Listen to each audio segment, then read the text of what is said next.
Next, I go back to an old study which came in 1986 in the Headache Journal. And the study was about what is the best predictor for resolution of headache. And it turned out to be the patient's perception that they had an opportunity to tell their story and discuss their concern with the treating physician fully at the first visit. So, why I start with this slide is because often people think that as doctors, the reason that we should communicate well is maybe some kind of a bonus to the patient and family.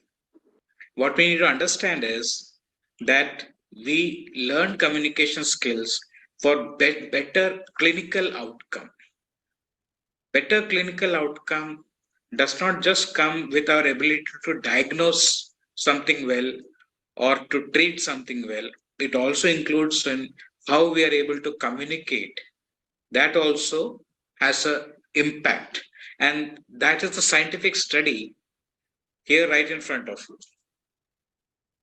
Another reason we should learn communication skills is it keeps the patient safe. It also keeps us safe. Is the voice audible? Are you all able to hear it? Yes. Okay, okay. Thank you.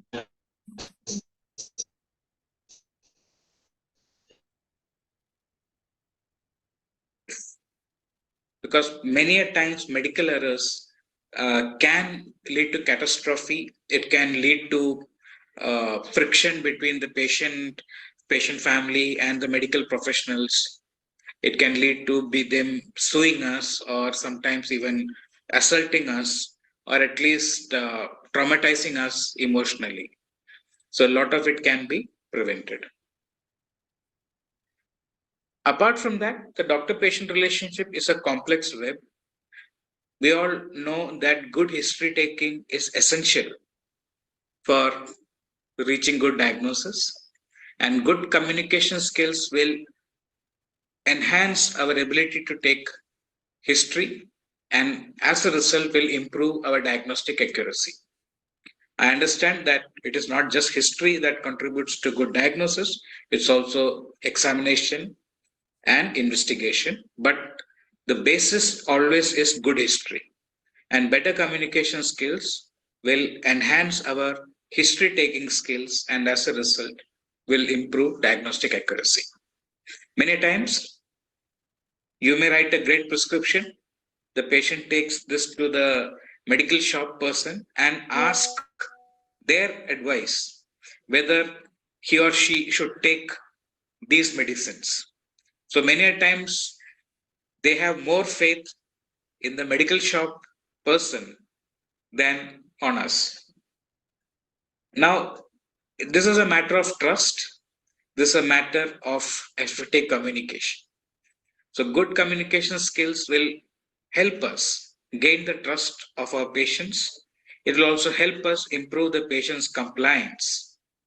For that, we also need to understand that maybe the best prescription may be not practical enough. The patient may have financial issues, logistical issues, social issues, may have beliefs related issues. Therefore, many a times they may not comply with our management advice. And once we are better communicators, we may get patients to comply better, as a result of which we may get better clinical outcome. Good clinical outcome will provide better patient satisfaction. A happy patient and happy family means less stress on us and our team. So happy team, satisfied team, and it will also enhance patient safety. And if the patients are safe, we are also safe. Less chance of litigation and less chance of them harming us. So basically, what I'm trying to better communication skills, you are already communicating well, But when we talk about better communication skills, this is not a bonus for our patients and family. This is purely for our own selfish interest. Because good communication skills should give us, should save us time, energy, effort. It should give us better clinical outcome, and it should keep us more safe. So these are the five important things that we should get out of good communication skills. It should save us time, energy, effort, better clinical outcome, and better safety. So keeping this in mind, let us get on to the basics of communication skills. The basics is active listening, and active listening leads to better communication skills. And communication skills is about relationship building. It is this relationship building that will get you success as a professional. It will, this relationship building is going to get you money, name, fame. This relationship building is what is going to keep you safe.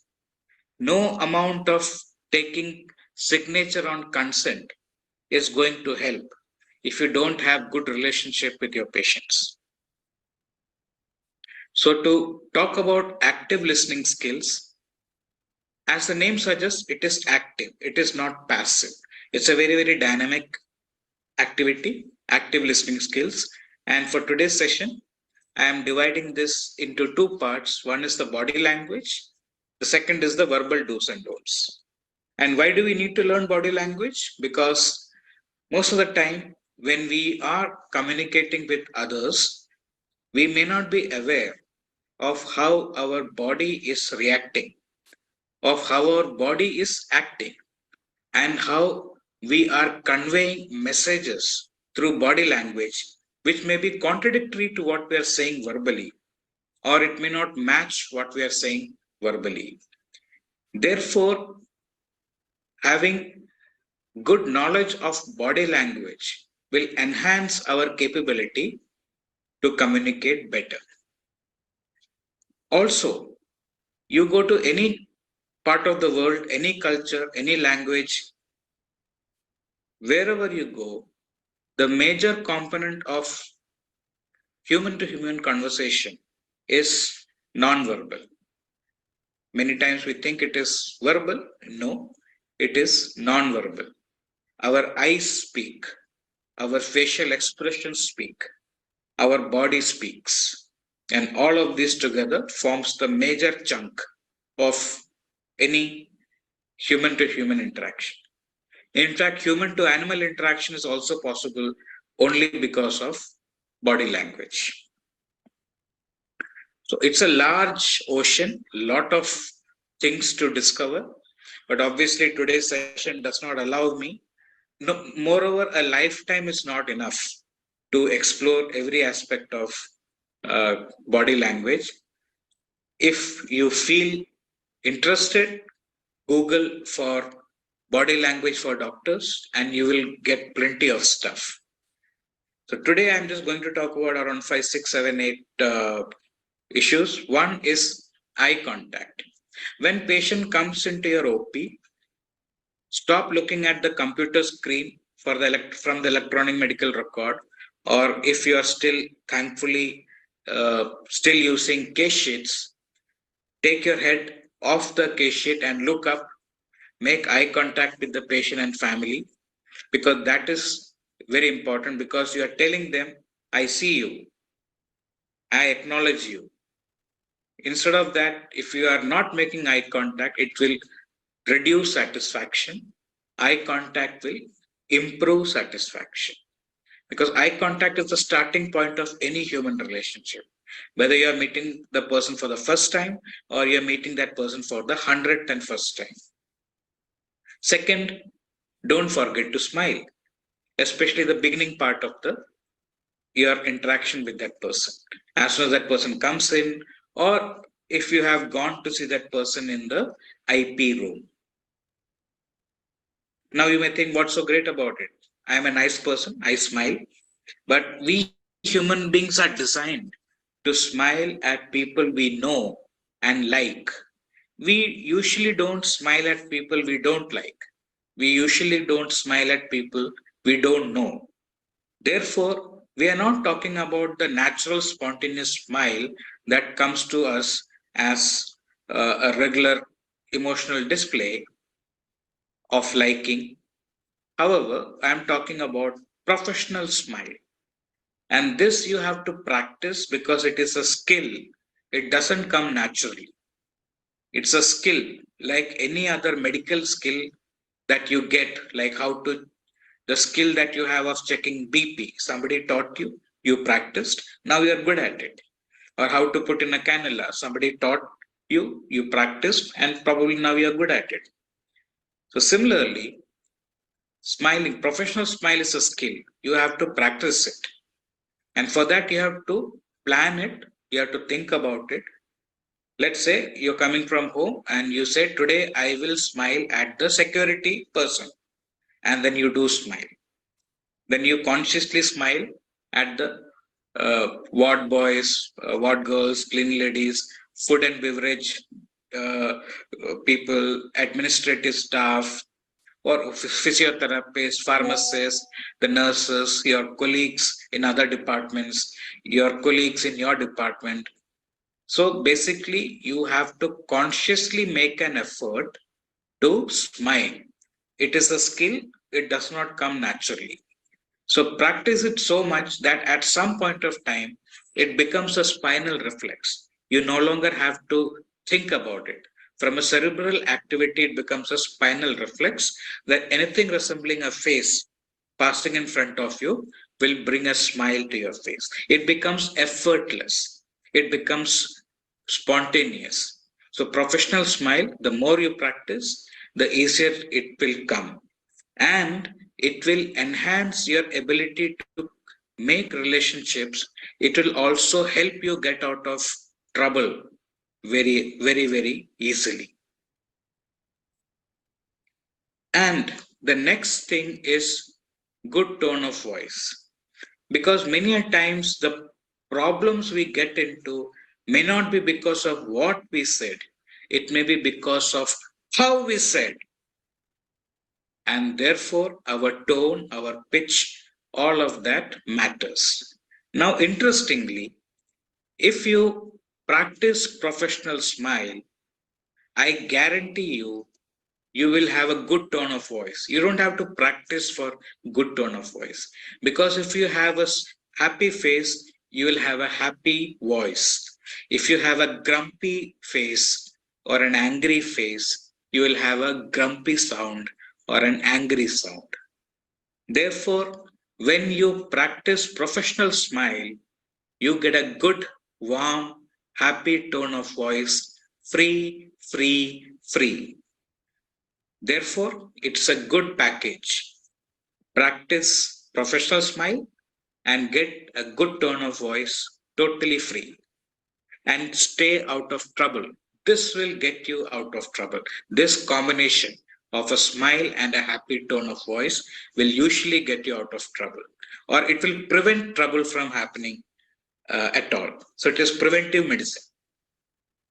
Now let us look at this part, body position. Based on how you position your body in relation to your patient can either increase satisfaction or decrease satisfaction. The key to this is eye contact. If your eye contact is at level or near level to your patient, you improve satisfaction.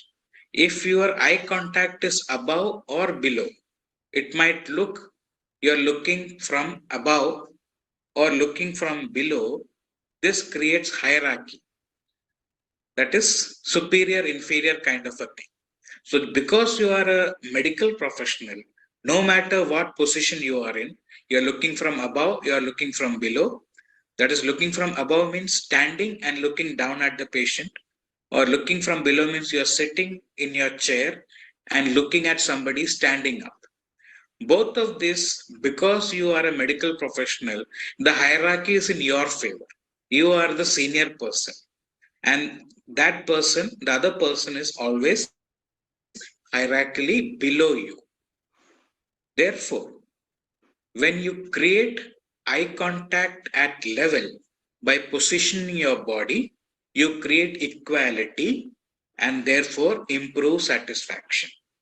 Now look at this picture. You have a healthcare professional standing near the head end of the patient and making eye contact. So this is standing, this is on the bed, lying down, semi-reclined, and therefore it is top down. So this will be less satisfactory. Secondly, look at this.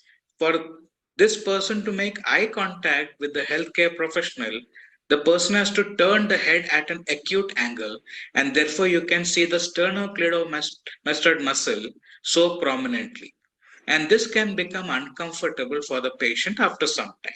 So when you go to the patient's room, in IP, the beginning part of hello, how are you, and all those history taking that you can do at this level. Whether you're standing or sitting, you do at this level, and subsequently, when you want to examine the person, you can move towards the head end of the patient. And look at this picture. Compared to this picture, you have a healthcare professional who is sitting. And here the eye contact is from above to below. Here the eye contact is more at level. More at level. If the person was standing, it will be like this. Instead of that, it is like this. So, and look at this. Where is this person sitting? Near the foot end of the patient. So the person can easily make eye contact, and eye contact is more at level, less hierarchy, more equality. Therefore, this is not only comfortable, this is going to be more satisfactory for the patient and family. If you find this hard to understand, just imagine if you have guests coming into your house and they spend half an hour in your house. You give them tea and snacks, they accept it, they drink your tea, they take your snacks, but all this half an hour they just stand and have this conversation and having tea and snacks. They never sit. Would you be satisfied? Instead of that, instead of spending half an hour, if they come and sit only for 5 minutes and then have this conversation and go, that perhaps would be more satisfactory. So when your guests come and sit down and have a conversation with you, you would find that satisfactory instead of them coming and being in your drawing room for half an hour having a conversation and not sitting at all. Therefore, the same principle applies when you as a doctor visit them in their IP room.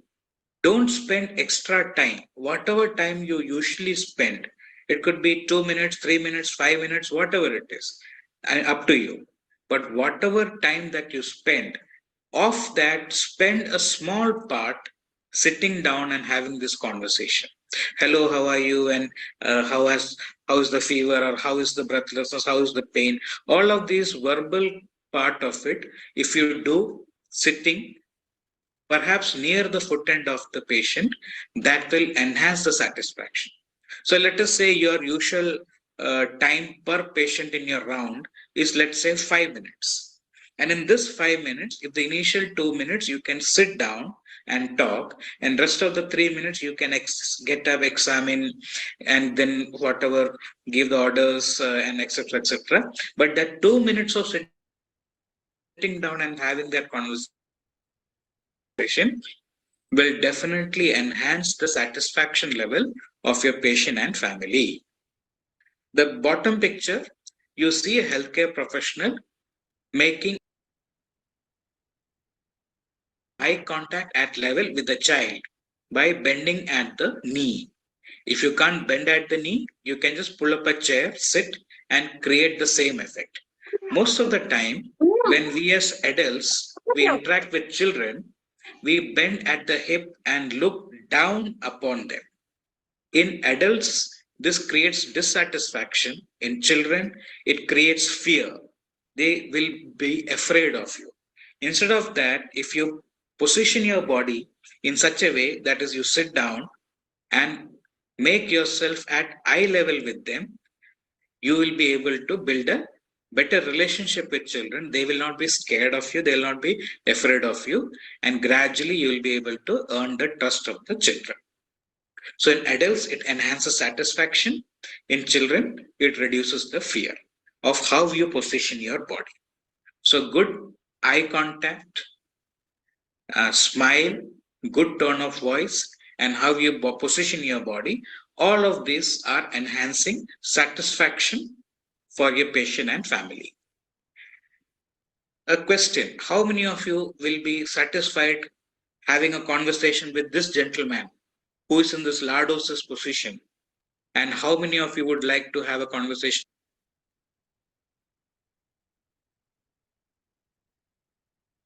with this young lady in a slight kyphosis? Remember, this is the usual position we adopt in our university viva exam in front of our examiner, because there our body language. Okay. Just sir has asked a question that which body posture would you like to have when you are communicating with someone? Kindly respond.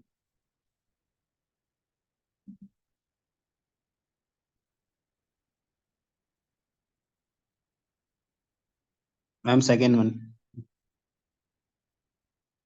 Second one. Okay. Only Pankaj. Okay. Dr. Shalu is saying second one. Manish, second one. Manvi, second one. Yeah. Why? Why second one? Because the person is sitting straight and it is able to by her gesture we can feel that she wants to communicate and she is interested in having a communication. Yeah. So the interest level and also eye to eye contact, that is very important. Eye to eye contact when we are doing an effective communication. Active listening is very important, and eye to eye contact, confidence, and the body posture. Everything is mandatory to get an effective to give an effective communication. Yes, Okay. sir. Okay, we'll continue with the video. Which is conveying, I am here to listen to you. I'm here to listen to every question you have for me. We are unlikely to sit something like this in front of our examiner. So this is conveying eagerness to listen to you. This is conveying, I am the Lord and Master of this universe. I don't give a damn. I don't care.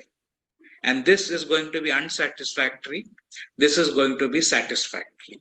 Therefore, in our medical practice, always make sure that you adopt kyphosis. If you realize that your back is resting too hard on the backrest of your chair, just reposition yourself. And this is important when you begin the conversation with the patient. If it is just a 2-minute conversation or a 5-minute conversation, doesn't matter. But sometimes for complex, advanced medical conditions, sometimes a counseling session may go longer. In that situation, if you notice the patient or the family member going back into their chair, you can go back in your chair. And subsequently, after some time, if they lean forward, you also lean forward. Then if they lean backwards, you also lean backwards. Basically, you will end up mirroring their movement. And there is a psychology behind it. If you mirror somebody's movement without them knowing it, you make yourself likable to that person. Therefore, but it should be without them knowing it. It should be subtle. So they move forward, you move forward. They move backwards, you move backward. But the starting point always should be a slight kyphosis, a little moving forward. So these are the examples of how we can have a conversation. You don't need to bend your whole spine. Just a part of it is good enough. Just a tilt of the head towards the patient is good enough. But that increases satisfaction. We all have our body space, we have our intimate space, we have our social space, we have our public space. Those with whom we are very intimate, it could be our spouse, our children, very close friends or relatives, we are happy that they stand very close to us or sit very close to us, touching us. But if we are not intimate with somebody, let us say people we meet on a daily basis, we may not sit very close to them. If it is very crowded, for example, in a lift or in a meeting room where there are a lot of people, then we may sit very close. But ideally, we would maintain a little bit of distance. That's called a social distance. And with people we really don't know, they are strangers, we may maintain a little bit more of a distance. That would be the public distance. However, in our profession, we have our patients and family members whom we don't know. They also don't know us. We are not socially, we are not socially interacting. Definitely, we don't have a intimate relationship, and therefore they are strangers to us, and we are strangers to them. However, because of the way medical profession is, we have to intrude into their intimate space, personal space, because we need to examine them, auscultate them, percuss them, palpate them, etc., etc. And therefore, this can be little emotionally distressing. Even though you may say they came to us because they need our services, therefore there is an implied consent. I would agree 100%. There is an implied consent. But the implied consent is the cognitive part of it, the rational part of it. The discomfort comes from the emotional part of it, of somebody whom we don't know touching us. And you can imagine it for yourself. If there is a total stranger who comes and starts touching your tummy or your cheeks, it is going to be uncomfortable. But because as medical professionals, we have to touch our patients, that even though there is an implied consent, the patient also knows. However, it still creates this emotional discomfort, and as a result, that reduces satisfaction. Therefore, before you touch them, to examine them, just tell them what you're going to do. For example, you can show your step and just say, let me examine you, let me check you, or I am going to check you, or I am going to examine you. So all of these things gives them a head start. Just a momentary head start is all that is required for them to anticipate this, and thereby reducing the emotional discomfort of being touched, uh, even though there is an implied consent. The same thing applies when you go for rounds. You have a bedridden patient because of either debility of age or some neurological debility or multi-organ failure, advanced medical condition, terminally ill, whatever be the reason. And if that patient has soiled himself or herself in their own urine or feces, and then we go for rounds and then we examine them, that is also intruding into their intimate space, because it is going to cause them discomfort, emotional discomfort. If it is your job to clean, remove the diaper or clean their feces and urine, by all means do. However, if it was not your job to do that, then you tell them, I'm sorry, I will come back later. I will go see some other patients, but I'll definitely come back later. Just don't say sorry and leave, because then it will cause anxiety whether you will come back to see them or not. So just tell them, I'm sorry, I will go see some other patients and I'll come back and see you later. So that way you are, by respecting the body space in those circumstances, you are truly respecting the human being. Therefore, respecting body space enhances satisfaction. So these are two examples. Here, there is a healthcare professional who, by the aggressive kyphotic stand, kyphosis, and perhaps the facial expression, is creating so much of discomfort in the patient that the patient is trying to move back as much as possible, as much as the backrest of the chair will allow. And look at the expression. Maybe this healthcare professional means well. I'm sure this healthcare professional means well. However, how the body language is there is creating this kind of a response. And look at this picture. This used to be my senior palliative nurse. She is in Belgium now. And this is one of our patients we went and saw at home care. This was pre-COVID days, therefore no mask and all. And look at this picture. Everything we talked about till now is there. Look at the eye contact, the smile on the face. I'm sure the tone of the voice has to be good. Both bodies in sitting posture. Therefore, eye contact is at level. There's a slight kyphosis of the cervical spine at both sides, a slight tilt of the head towards each other, and a comfortable space between each other.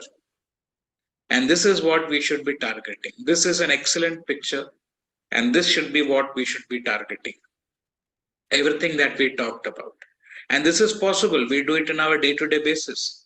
In OP, in IP, home care, everywhere we are doing it. And we are not wasting time doing it. Actually, it saves us time. It enhances relationship. And last but not the least, never forget the human touch. Here we are not talking about touch while examining the patient or doing some intervention. When people are talking, when they are venting their emotions, a human touch goes a long way. People remember, they will always say, that doctor touched me and consoled me. And it is a big deal for patients and their families if you, as a doctor, do that. In my day-to-day practice, after seeing a patient in the OP, always extend the hand and give a handshake. When seeing patients in IP, before I get out of the room, always give a handshake to the patient and maybe some of the family members also. So these are something that we can do routinely. It enhances their experience of interacting with us. It enhances their satisfaction. It enhances their happiness index. Now coming to some of the verbal do's and don'ts. Your pain is better now, isn't it? You're feeling better now, isn't it? So these kind of questions, when we ask in a tone like that, these are called leading questions. And many a times the patient may find it difficult to contradict you. No, I am not feeling good at all. They're unlikely to be able to say, especially those patients who are not empowered or coming from an empowered background, financially or socially. So they may just keep quiet or shake their head, and you may get the wrong information. Remember, information is power, but it is useless if it is the wrong information. To get the right information, ask open-ended questions. How are you today? And you will get the right answer.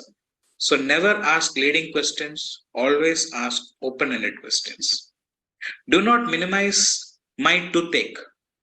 Just because I have a toothache does not mean my pain is lower than somebody else's cancer pain. And if you say that, oh, why are you jumping around? It is just a toothache. You are minimizing my problem. I will not like you, I'll hate you. Obviously, I'm not going to be satisfied. If you tell me that why are you making a song and dance about your toothache, you go to the pediatric ward of the cancer hospital and there you will see what real suffering is. I don't care, because for me, for anybody, their problem is the biggest problem in the world. Their problem is the only problem in the world. So their problem is the biggest problem in the world. Do not minimize it. Their problem is the only problem in the world. So do not compare their problem to anybody else's. You may be doing it out of a good heart, but it is not going to get you the results that you are hoping for. Actually, it is going to get you negative results. You will have a patient and a family who is dissatisfied with you. On the other hand, if you acknowledge my pain, oh, this must be so difficult for you, I'll love you for it. I'll be satisfied with you. And if you normalize my emotional experience of it, you know, I understand why you have been making such a song and dance about it. Anybody in your position would be like this. I get it. I understand. I love you for it. So do not minimize, acknowledge, do not compare, normalize the patient's emotional experience. Don't normalize the patient's experience. Normalize their emotional experience of their distressing symptom. Do not normalize the distressing symptom. Normalize their emotional experience of the distressing symptom. Never give false hope. Never ever give false hope, but always send the patient with hope. So, therefore, give realistic hope. For example, in my day-to-day professional life, even today, and on a daily basis, I have to talk to the patient and family. Uh, very often, like this, the referring doctor may have referred a patient and no further treatment. No further disease-focused treatment, only symptomatic care, supportive care, etc., etc. So I have to tell the patient, see the disease or the family and the family, and to tell them that see the disease is progressed beyond what could be done for it, and therefore uh, no further disease focused intervention is possible now. However, I'll make sure that you do not suffer and you continue to be comfortable, and as long as required, you can come back to me. So basically, what I'm conveying that even though your disease is incurable, I will make sure that you remain comfortable. And I'm also conveying that I'm not abandoning you because you can come back to me as many times as needed. That means as long as he's alive. So two things. One, I'm assuring comfort and peace, and I'm assuring I will not abandon.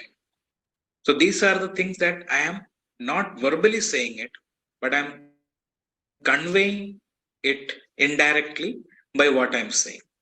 And when I say the disease is increased and no further possible, but I'll make sure that you remain comfortable and you can come back to me as many times as you need, as and when you need. The usual response I get is, doctor, that is all that we wanted to hear. Even today, before taking this class, I had gone to see a patient who is being discharged, and the lady, the patient is a man, and his wife came out of the room and talking to me. So when I said these words, so her eyes filled up, and she said, "Doctor, that is all that we wanted to hear. That assurance is giving me life. That you will not allow my husband to suffer." So this is something that we can do, that we do on a regular basis. It is not difficult. It may feel difficult in the beginning days if you are new to these areas. However, the more you practice, the better you get at it, and you are going to give more clarity, more dignity, more sense of reinforcement, that sense of empowerment to your patient and family, that everything is not lost, there is still things to be done. So always give hope, but make sure it is realistic hope. Never give false hopes. How is your breathlessness? Much better. So then you write in the case sheet, breathlessness relief. However, if you do not assume and ask another question, so do you have satisfactory relief? Then probably the answer might be no, not really. I have some relief, but not full relief. So, whenever you are talking about symptom management, make sure that you do not assume based on the answer you get. Always ask whether you have satisfactory relief. And if you have achieved satisfactory relief for your patient, great. Or if the patient says not yet, then you know you need to work more to relieve the patient's distress, whether it is physical or emotional or both. So, having said all of that, a short history taking incorporating all that we talked about yet. I know that all of you know how to take history because it has been taught to you in first year MBBS or sorry, when you join the clinical side. However, uh, active listening skills and history taking. So therefore, history taking 2.0. The moment you see the patient and family, whether in the OP or IP, make a greeting. The greeting consists of eye contact. You smile and nod your head and say what is culturally appropriate in your area. And the second thing is get comfortable. If they have come to your OP, offer them seats to sit so that they are comfortable. And if you have gone to uh, their room or their bedside, then you make yourself comfortable. Pull up a chair, pull up a stool, anything. So you sit down. Then you start the interview and you start it with an open ended question. So, how can I help? What brings you here? Or tell me. Or if you have gone to see them in the IP, you can ask, so how are you today? Then listen, do not interrupt. Lot of studies, research has gone into it, and unfortunately, it is such a shame that most doctors interrupt on an average before 15 seconds of the patient opening his or her mouth. This is based on studies, average before 15 seconds, 1-5. So not only you should stop your interruption, hold your tongue, listen, you should also encourage them to talk. And how do you do that? You maintain eye contact, you nod your head from time to time, and you can make some appropriate sounds like okay, okay. Or maybe ask a few questions. Okay, go on. Then what happened? Okay. Then okay. So these are the few ways you can encourage them so that they know they have your permission to continue to talk. Along the way, if you did not understand something, don't think that you will ask later because you don't know where this conversation will go. So clarify as you go along. If you did not understand, wait, what was that you said? I did not understand. Also ask about what do they understand? What is their insight? What is how do they see what is going on? So basically, you asked what did the doctors there tell you? What did they tell you after seeing the reports? So these kind of questions will help you understand what does the patient understand, and you will realize that they know a little bit about. They know that some of the information they have is correct. Some of their understanding is totally incorrect, and a lot of their understanding is blank. They have no idea. So usually it is a combination. A major chunk of their understanding is zero, no clue. Some of it is totally off the record. They have totally wrong information. And some of the things that they understand is right. So this is very important for us to understand about what do they understand. Also ask them what their concerns are. What are they most worried about? What is their priority of visiting you? Many times we as medical professionals, our focus is on pathology and the patient and family's focus is on their distress. And there is a reason they came to you and we need to understand what that reason is. So therefore, if we ask them, so what are your main priority? What do you really want me to help you with?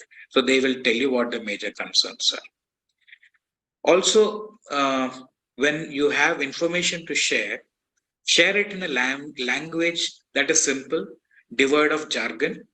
And many times this is the hardest part because we have been taught Greek and Latin from the first day we stepped into medical college.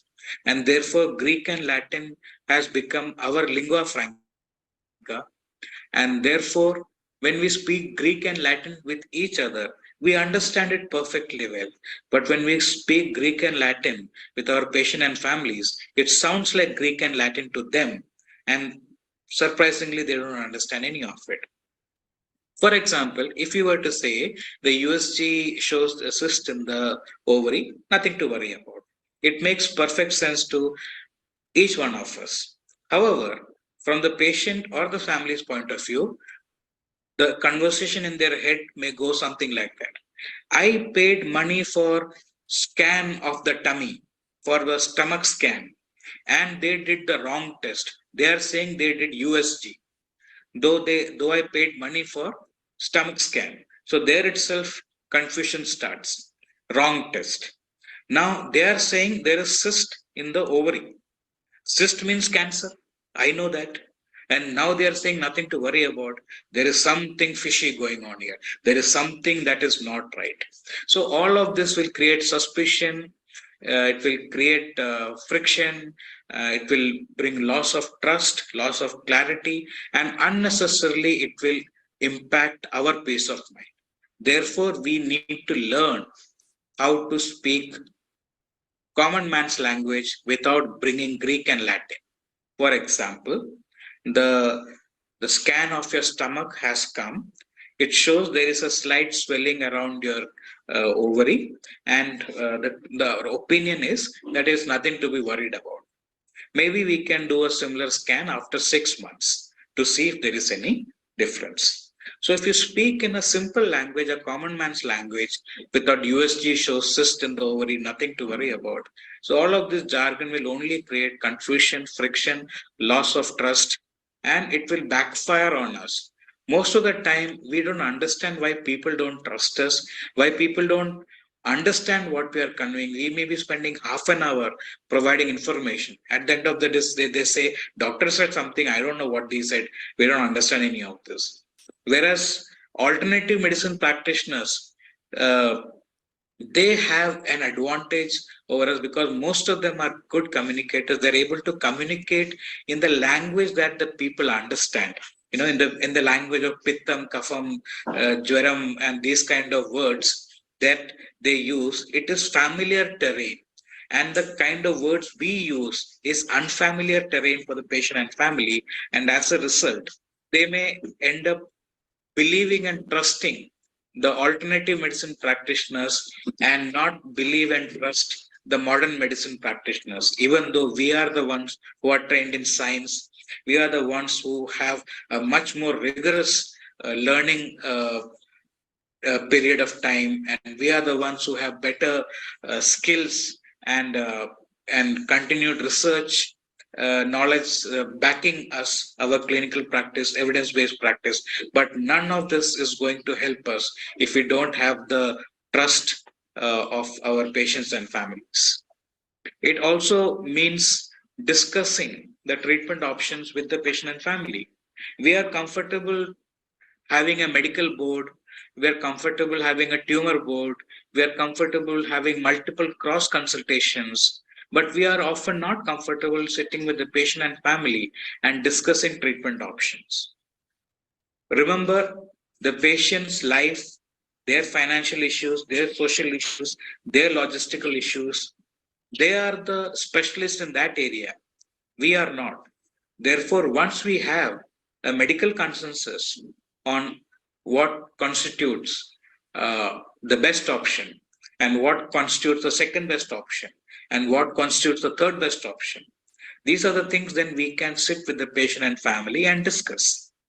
Because as a result of participatory decision by consensus, we will be able to arrive at the most practical management option, which may or may not be the most optimum, the best option.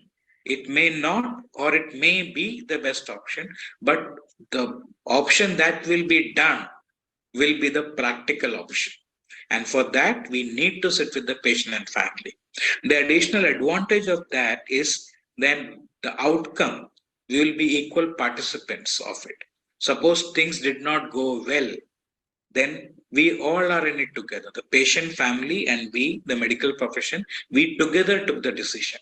So it will not be that we imposed a decision on the patient and family, and as a result of which, they go to court, sue us. because this is something that we have sat together. And this relationship building, this sitting together, discussing and arriving at a consensus on how to proceed further is going to be protective for us medical professionals. So to summarize the interview, then thereafter you can close the interview, and while closing the interview, just before they leave, you can ask, is there anything else that you want to say? Or is there anything else that you want to ask?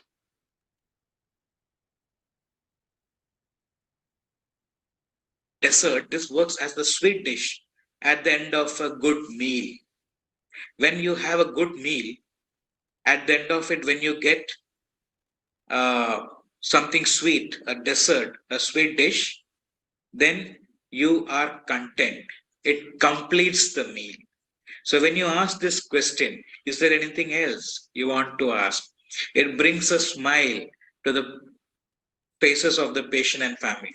The discussion may have been very tense, there may have been crying and all of that, but at the end of it, when the last you ask, is there anything else? It brings a smile.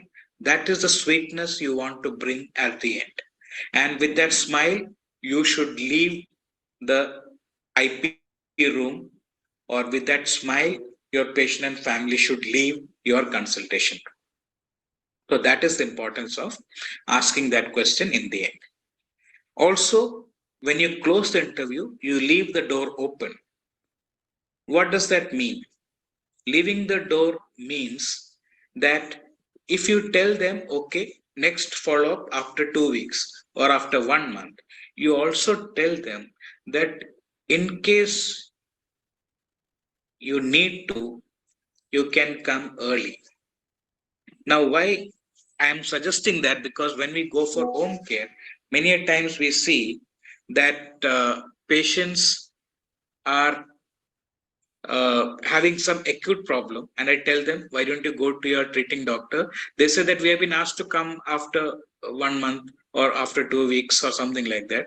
But I tell them, but this is a problem that has happened since 2 days. Why don't you go? So then they ask, oh, can we do that? So what appears to be common sense for most of us is something that our patient and family are not familiar with. So presently in my practice, my prescription, OP prescription, I add, let's say, review after 1 week, report early if needed. So this is something standard I have put up. So I also tell them, so review after 2 weeks, report early if there is any problem. Don't wait for 2 weeks. So something that you can also incorporate. So that is what means leaving the door open. You are not shutting your door to them, which opens only after 2 weeks or opens only after 1 month. They are free to come and meet you in between early if needed. And in the end, you finish with greeting again by making eye contact, smile, nod your head, and say what is culturally appropriate over there. So the last slide, take home message. All that we have learned today is the expression, the practical expression of empathy. There is no point talking about empathy, sympathy, and their definition. And there is no point in that. The important thing is your behavior, body language, verbal language, everything should provide a positive sense to your patient and family. They should feel that you care. They should feel that this was an empathetic experience. This was satisfactory. They are happy. And you don't have to spend additional time into it. So all of these things will save your time, energy, effort. It will get you better clinical outcome, and it will keep you safer.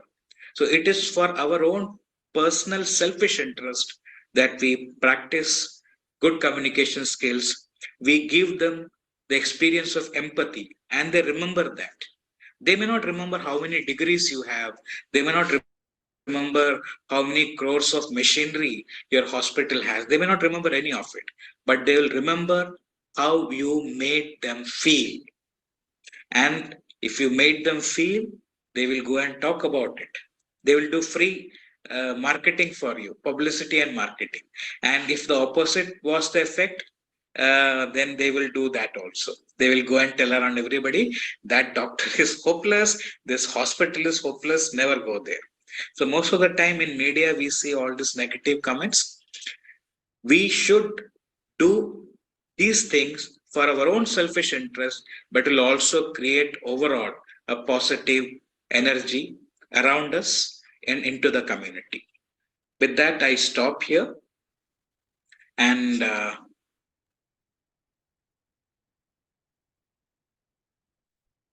So the session has come to an end. So if you have any queries, you can let me know.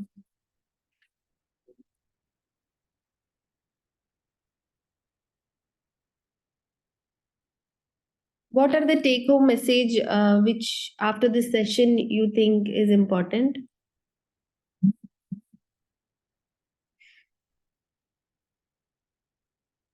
Please respond.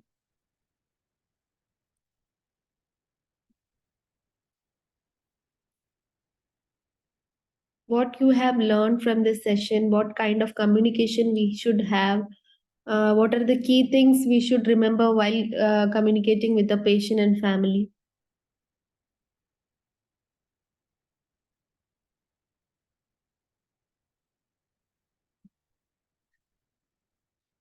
Am I audible?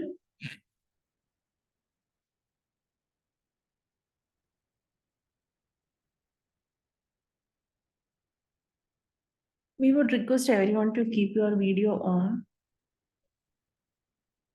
We should maintain trust with the patient and family. Pooja is responding. Okay, thank you, Pooja, for responding. Someone will be there who can unmute and say healthy communication. Sujata Singh is saying. Pankaj Joshi, positive attitude. Maintain IPR, interpersonal relationship. Manish. Geeta, eye contact. Yes. Yeah, Chetna, good. Empathy. Kiran, empathy. Oh, what do you understand by empathy?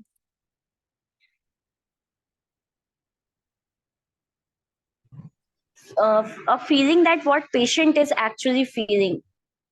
Yeah, means we should feel or understand by standing or being in the patient's shoes, right? Shoes means the position which the patient is there. That position we have to understand, and then we have to communicate as per, right? So we should. Tanuja is saying proper posture, eye contact. Dr. Shalu, be empathetic to patient and their family and listen more to the patient. Okay. And one more thing I would like to add is while we are communicating, we have to reassure that what we are communicating, they are able to understand, isn't it? Is that important? Pooja, yes, ma'am. Yes, Yes, ma'am. that is very important. Are we are doing in that communication? Yes, ma'am. Okay, but initially, I think with the experience, we are doing the reassurance. But initially, I think like for me, I can give that. Initially, when I have started my career at that time, reassurance was not my like point while I was communicating. But I asked her, "Did you understand?" That's it. But what did you understand? That we have to ask to the patient. That is very important. What you understood, are you able to follow me? That all things has to be assured. That is very important while we are communicating. Okay, and along with that, eye posture, confidence, and gestures. So we are using both verbal and non-verbal communication both while we are collecting a history with the patient, right?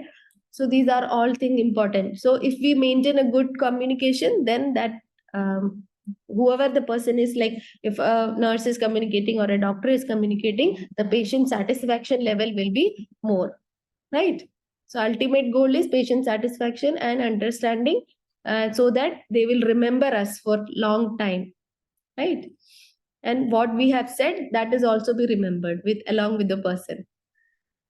Okay, so hope you have understood the session. So if you have any doubt regarding this, you can put your questions in the chat box in WhatsApp, and we will respond back. So shall we wind up? Yes, ma'am. Okay then. Okay, then see you on the next session.